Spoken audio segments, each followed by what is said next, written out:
Lo anteriormente descrito es un problema en el ámbito de la ciencia, porque la ciencia necesita manejar una terminología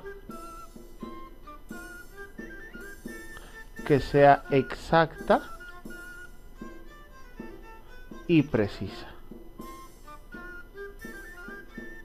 No pueden existir palabras que se den o que permitan la ambigüedad a la hora de ser leídas, a la hora de ser estudiadas como tal. Tomemos un ejemplo. El concepto de fuerza o el concepto de energía.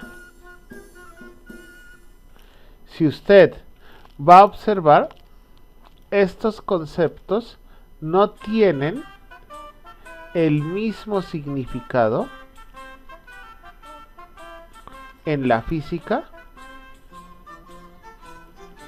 al significado que se le da en la vida cotidiana.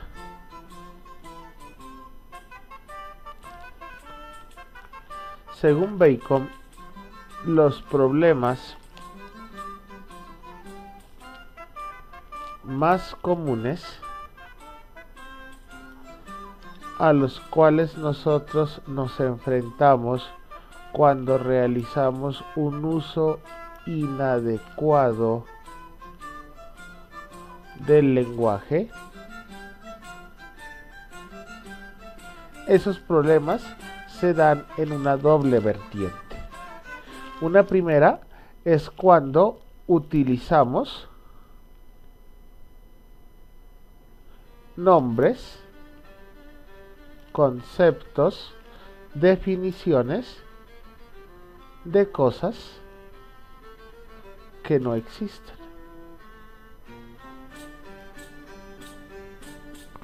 Bacon cita, por ejemplo, el término fortuna. La fortuna no existe. Es una palabra, pero mucha gente cree en la fortuna, el mañana. El mañana, hablándolo estrictamente, no es, pero mucha gente piensa y cree en el mañana. Y el otro grave problema del lenguaje es que muchas veces utilizamos palabras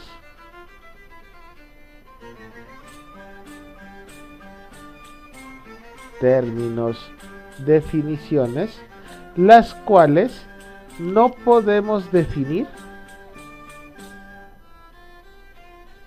de una manera exacta. Aquí tenemos, por ejemplo, el caso de lo húmedo contra lo mojado. Cuando yo digo que un buzo está húmedo o que un buzo está mojado, la exactitud para diferenciar el uno del otro es muy compleja. Bacon termina diciendo, si en escenarios tan simples y tan cotidianos como estos, el lenguaje es complejo, ¿cómo no permitirá errores en la ciencia, en donde los conceptos son más complejos y son más difíciles de entender? Por último, los ídolos del teatro. Como tal, estos ídolos, y como todo lo que hemos estudiado, los ídolos hacen referencia a esos errores mentales, pero estos errores surgen sobre todo debido a el dogmatismo de nuestra mente. O sea, cuando nos cerramos a una idea y creemos que esa es la única verdad posible, y con esa verdad nos creemos los poseedores de la razón, nos creemos los poseedores de la verdad absoluta como tal. Los ídolos del teatro surgen cuando los hombres nos dejamos fascinar por un modelo, ya sea filosófico o por cualquier modelo teórico. Y como nos dejamos fascinar por la teoría implícita a este modelo, lo aceptamos de una manera total, sin cuestionar la validez de su sistema como tal. Y en ese sentido, como nos hemos dejado fascinar, generamos frente al modelo una fidelidad que es casi que ciega. No aceptamos críticas y tenemos una fidelidad ciega a un sistema de pensamiento del cual nosotros nos creemos sus más fieles seguidores como tal. Los ídolos del teatro, por lo tanto, son esos errores que nosotros generamos cuando buscamos sistemas filosóficos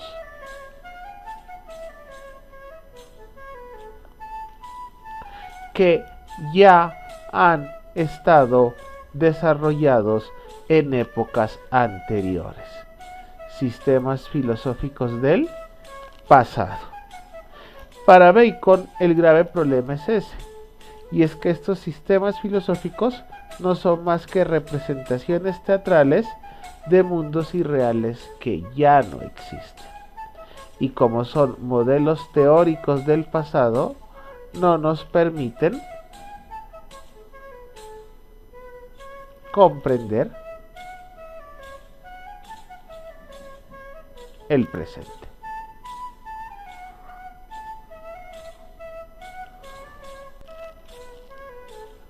Vamos a estudiar la última parte del Novum Organum de Bacon, la cual se encuentra dedicada al método inductivo. Sería totalmente equivocado, sería un error creer que Bacon fue el inventor, fue el autor intelectual del método inductivo.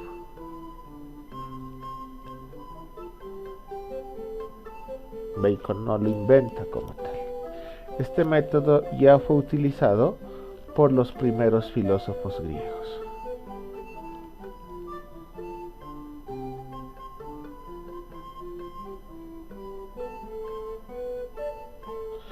El grave problema que detecta Bacon, ¿sí?, la gran falencia de esa comprensión de los griegos de la inducción, es que este proceso, el de la inducción, parecía un proceso de anticipación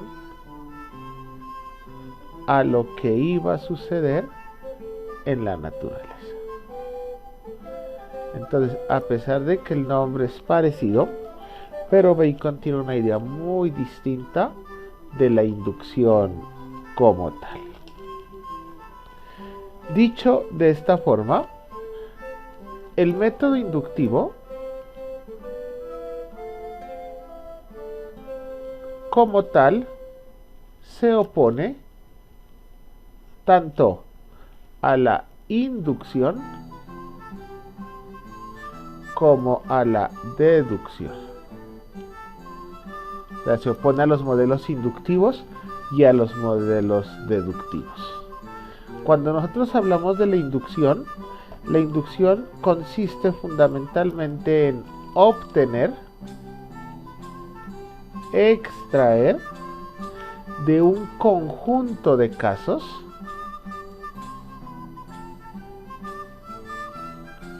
una afirmación que pueda ser general y que en ese sentido pueda ser válida para todos los casos que fueron estudiados. La deducción es todo lo contrario. La deducción solamente ofrece un conocimiento, pero ese conocimiento ya se encuentra de manera implícita en las premisas del silogismo, como lo estudiamos cuando vimos la crítica a la lógica aristotélica. Entonces la deducción no aporta mayor conocimiento como tal, y la inducción tiende a generalizar ideas que posiblemente no se aplican en todos los casos. Por lo tanto, ni la inducción y mucho menos la deducción permiten el progreso del conocimiento.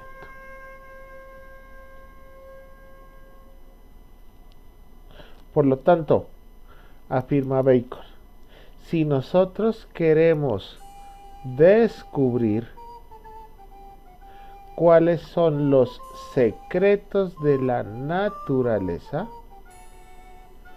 cómo es el mundo que nos rodea, debemos desarrollar un nuevo método. Un método que esté más allá de la inducción y que esté más allá de la deducción como tal. A este nuevo método, Bacon le da el nombre de método inductivo. Este método es, en esencia, una nueva forma, una manera novedosa de establecer una fundamentación del método científico.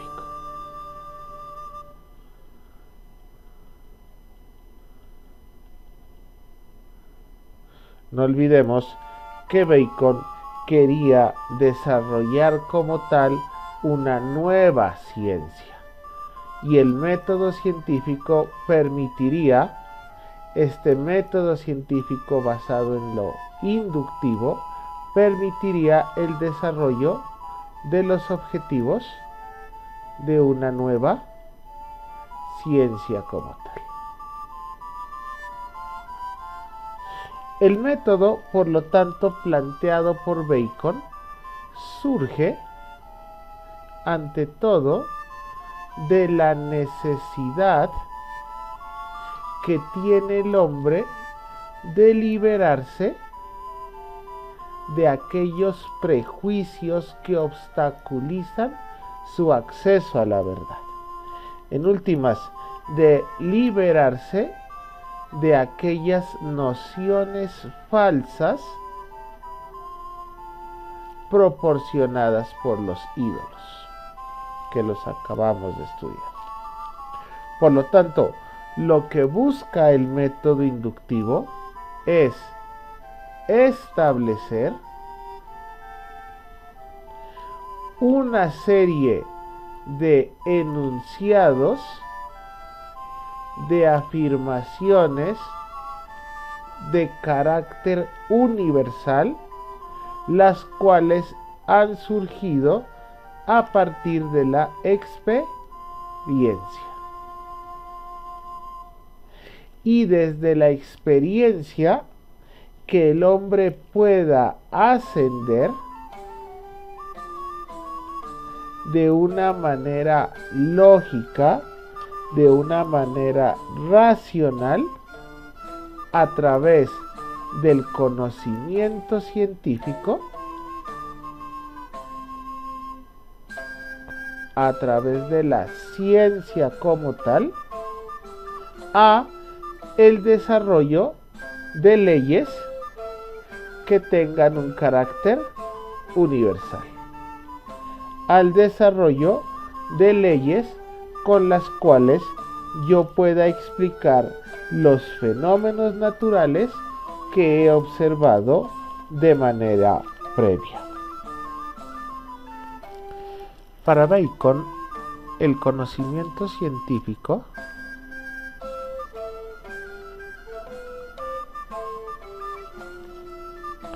parte fundamentalmente del contacto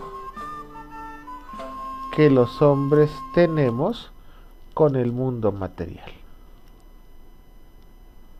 No existe ciencia si no es debido a la existencia de la naturaleza.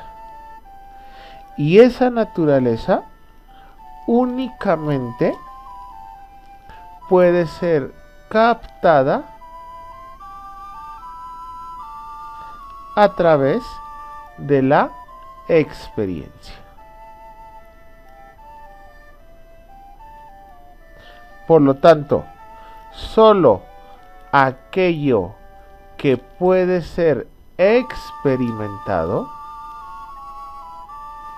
solamente lo experimentado es lo que puede ser conocido de manera confiable.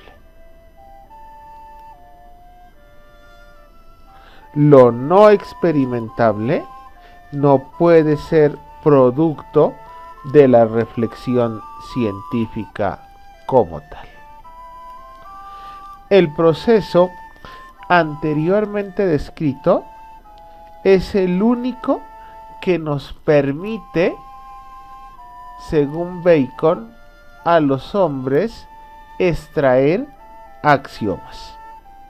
Y los axiomas son la manera o el producto de la ciencia. Un axioma como tal es una verdad evidente. Y como es una verdad evidente, como tal no requiere de ninguna demostración. Porque justamente la experimentación hizo ese proceso. Y es que una verdad evidente que no necesita demostración, pues se justifica a sí misma como tal.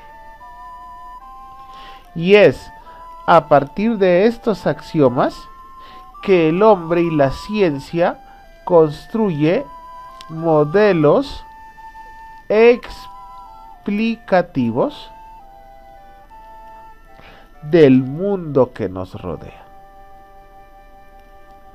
O sea, las teorías que nos permiten entender los fenómenos naturales.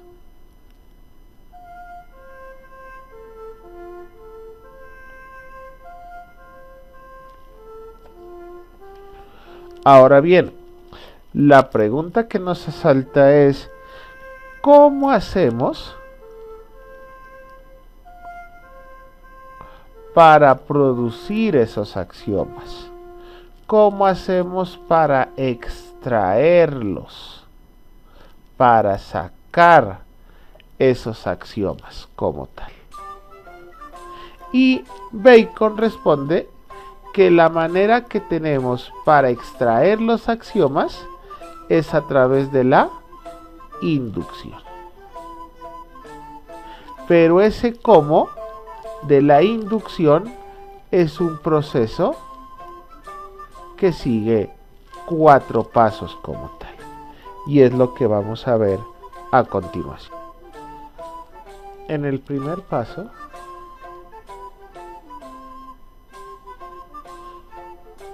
lo que se busca hacer es reunir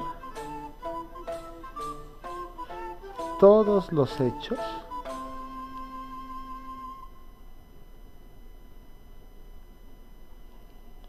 que sean posibles acerca de una naturaleza como tal. Ejemplo, si vamos a estudiar el calor, pues escribimos primero todos aquellos hechos en donde el calor haga presencia como tal. A este primer momento, a este primer paso, Bacon le da el nombre de historia natural y experimental.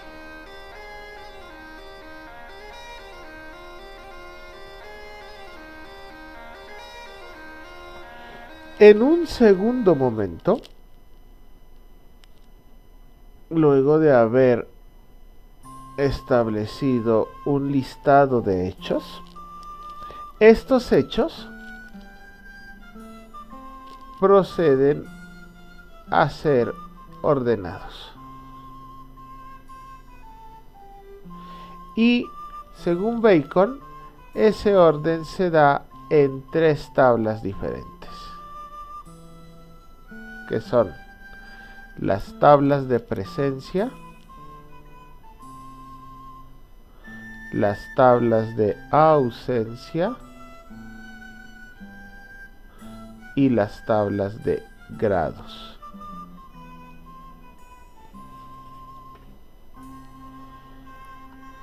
En las tablas de presencia, lo que se va a hacer de manera explícita es escribir aquellos hechos en donde aparece el fenómeno.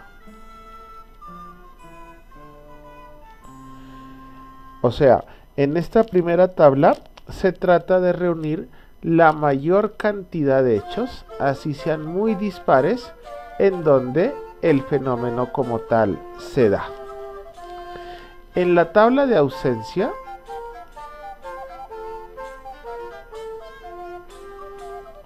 lo que se hace es anotar aquellos hechos en los que no se da el fenómeno. Dicho en otras palabras, aquí lo que se busca hacer es recoger aquellos hechos en los cuales no se manifiesta el fenómeno. Y en la tabla de grados,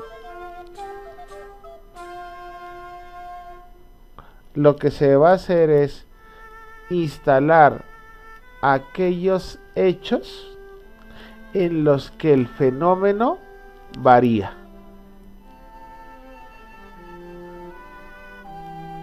Por eso se llaman los grados, o sea, las diferentes formas en las que el fenómeno se manifiesta.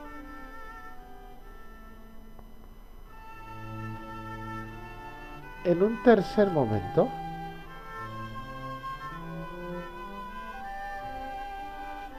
y luego de haber hecho esas tablas clasificatorias, es cuando en esencia se procede a la inducción, la cual comienza por la exclusión.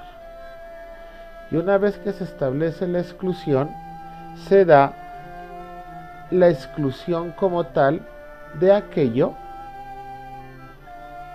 que no se encuentra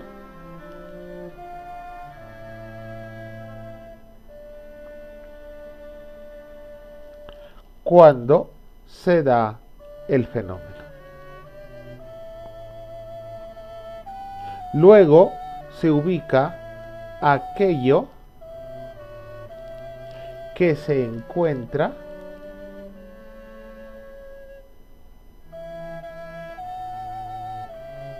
cuando aparece el fenómeno. Y por último, se coloca aquello que aumenta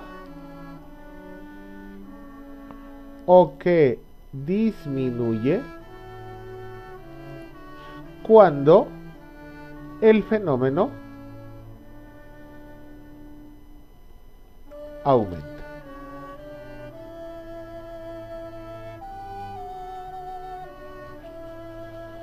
Una vez tenemos desarrollado todo este proceso de inducción, pasamos al cuarto y último momento.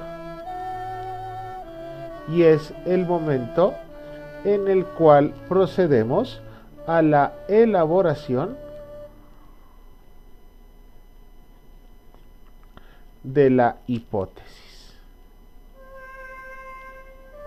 la cual es una afirmación sobre un fenómeno, la cual debe ser verificada en la experiencia. La cual, como tal, valida la hipótesis y nos permite formular el axioma como tal.